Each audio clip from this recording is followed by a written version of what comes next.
Olá a todos, sejam todos bem-vindos ao canal e na aula de hoje vamos falar um pouco sobre tecendo linguagens, exatamente na página 32, onde estudaremos sobre as formas nominais do verbo no infinitivo, particípio e gerúndio. Reflexão sobre o uso da língua. E solte a vinheta. Professor Célio é gente da gente e faz o que a gente faz. Continuando, é importante saber o nome das coisas, ou pelo menos saber comunicar o que você quer. Imagine-se entrando numa loja para comprar como é mesmo o nome? Uma espécie de, como é que diz? De suco? Um suco onde encaixa a outra ponta, a pontuda, de sorte que o negócio, entende? Fica fechado, é isso. Eu não estou pensando nada, cavalheiro. Tem mais de uma peça? Tem mais de uma peça? Já vem montado? É inteiriço? Tenho quase certeza de que é inteiriço. Então observe que a palavra saber, a palavra comunicar, entrando, comprar, fechado, pensando, montado. Todas estão em negrito porque são verbos. E todos esses verbos devem ser empregados em favor da comunicação da língua portuguesa. Os termos infinitivo, particípio e gerúndio são denominados formas nominais do verbo, porque podem desempenhar a função de substantivo, adjetivo e advérbio. Sendo assim, o gerúndio indica uma prolongada ou em continuidade, mas também pode ter função de advérbio ou de adjetivo em muitos contextos. Nas locuções verbais, vem acompanhado de um verbo auxiliar ou, em outros, como em estou entrando. No gerúndio, os verbos terminam em NDO. O particípio indica uma ação acabada e pode ter função de adjetivo, caracterizando o substantivo na função de verbo. Ele também vem acompanhado de um verbo auxiliar, como em tinha, havia fechado, tinha ou havia montado. No particípio, os verbos terminam em ADO ou IDO. O infinitivo é a forma verbal apresentada pelos dicionários e que mais se aproxima do substantivo.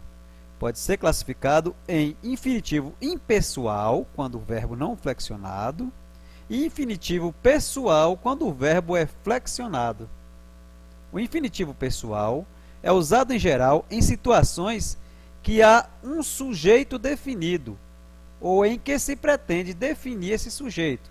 Por exemplo, pedir para eles venderem o objeto. Indica uma ação acabada e pode ter função de adjetivo, ou seja, caracterizando o substantivo, na função de verbo. Também vem acompanhado de um verbo auxiliar, como em tinha, havia fechado, tinha ou havia montado.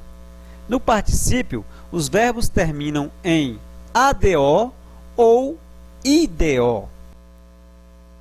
O gerúndio indica uma ação prolongada ou em continuidade, mas também pode ter função de advérbio ou de adjetivo em muitos contextos.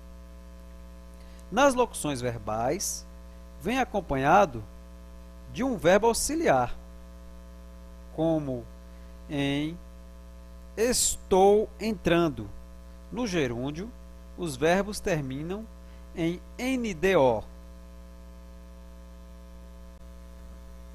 O infinitivo é a forma verbal apresentada pelos dicionários e que mais se aproxima do substantivo. Pode ser classificado em infinitivo pessoal, verbo não flexionado, e infinitivo pessoal como verbo flexionado, ou seja, infinitivo impessoal é o verbo não flexionado, aquele verbo que não foi conjugado. E infinitivo pessoal é o verbo flexionado, aquele verbo que está adequando na frase. O infinitivo pessoal é usado em geral em situações em que há um sujeito definido ou em que se pretende definir esse sujeito. Exemplos: pedi para eles venderem o objeto. É essencial os clientes saberem o nome do produto que desejam. No infinitivo impessoal, o verbo é empregado habitualmente em locuções verbais e quando não há um sujeito definido. As terminações do infinitivo impessoal são AR para os verbos da primeira conjugação, ER para os verbos da segunda conjugação e IR para os verbos da terceira conjugação. Nos exemplos: bom, preciso saber mais sobre o essa coisa. Tente descrevê-la outra vez. Não, escuta aqui. Vamos tentar de novo. Pessoal, observe que esses exemplos demonstram o quanto a língua portuguesa ela pode ser flexionada, ou seja, pode ser adequada para a comunicação. Quando você liga, principalmente para uma operadora de telemarketing ou operadora de telefonia, as pessoas de lá que estão nos atendendo respondem: no momento, senhor, todas as linhas estão sendo avaliadas. Estaremos resolvendo. Daremos uma definição do quanto essas pessoas usam o gerúndio. E usar o gerúndio de forma exacerbada classifica-se também em gerundismo, que isso é uma outra história.